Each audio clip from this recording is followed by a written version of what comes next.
In this video, we are going to be learning about projectile motion.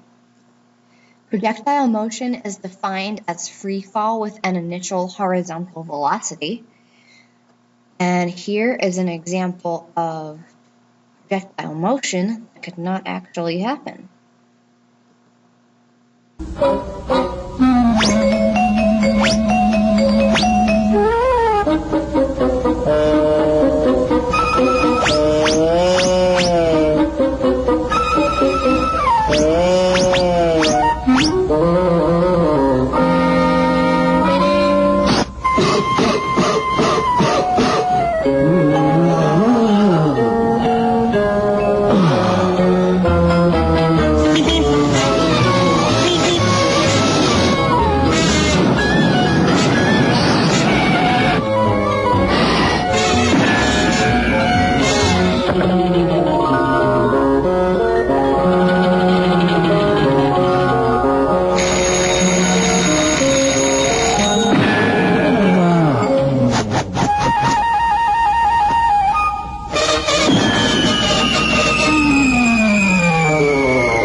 So,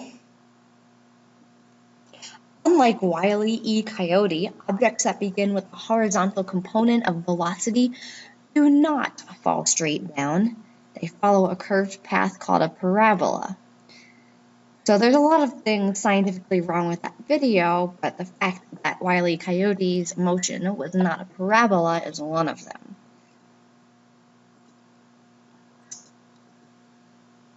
So here's a scenario that I want you to think about. This red ball is just dropped 3 meters.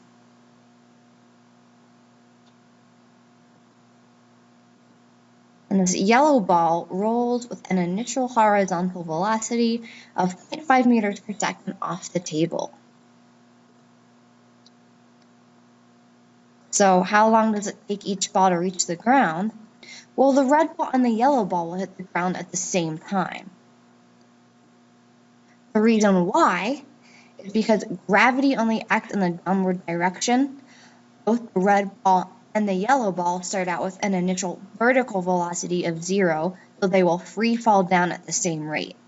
They are free falling the same distance, so therefore they will land at the same time. This is extremely important to know for projectile motion. So basically, as we know, we can break displacement down into horizontal and vertical components. We can do the same thing with velocity. So in the example we just saw, velocity of the yellow ball can be broken down into a horizontal component and a vertical component. In that case, the vertical component would be 0. And these two velocity components do not affect each other. They will behave independently.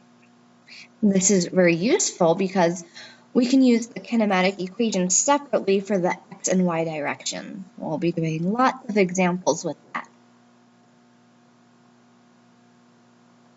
Here's some vocab you need to know for projectile motion. The launch angle is the angle at which the projectile is launched above the horizontal. So this would be the launch angle. Range is the horizontal distance that the projectile goes. So that would be the range. And then trajectory is just a fancy word for the path of a projectile. And as we know, it forms a parabolic trajectory. Okay, so variables during projectile's flight.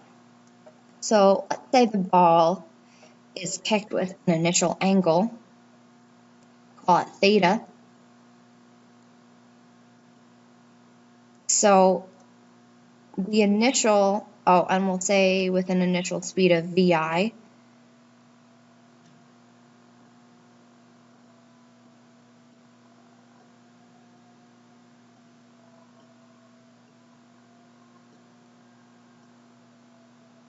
There you go.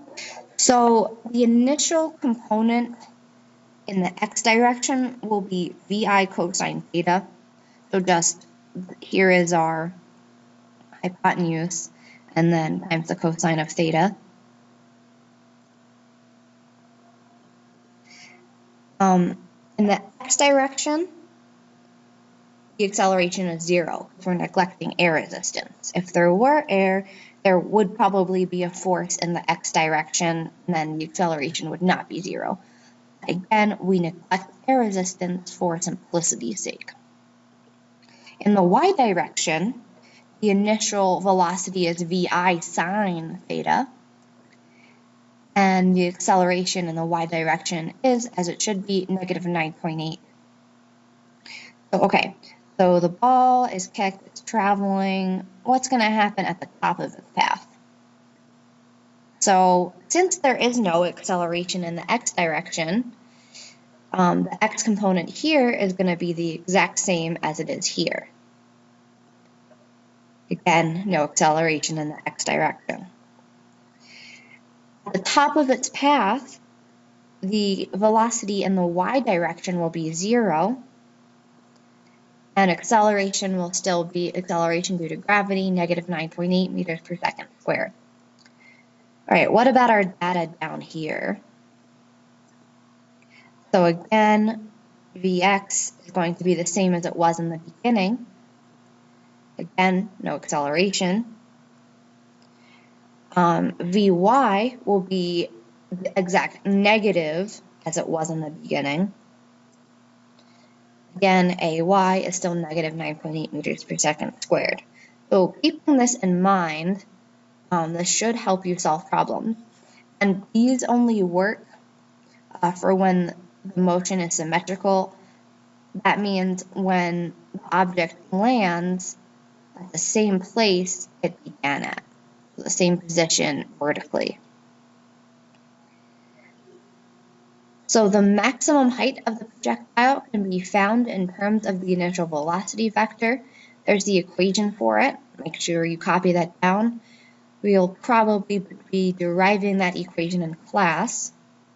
Again, this equation is valid only for symmetric motion, so when the projectile lands at the same height that it started. The range of a projectile is this equation. Again, you should be copying it down. Pause the video if you have to. We'll probably be deriving that one in class too. Again, only valid for a symmetric trajectory. Very important. Maximum range occurs at an angle, launch angle of 45 degrees. Another very important idea, complementary angles, remember that's for 90 degrees, will produce the same range. However, the maximum height will be different for the two different angles, and the times of flight will be different for the two angles. So let's take a look at this picture. I think it'll explain it a little bit better. So,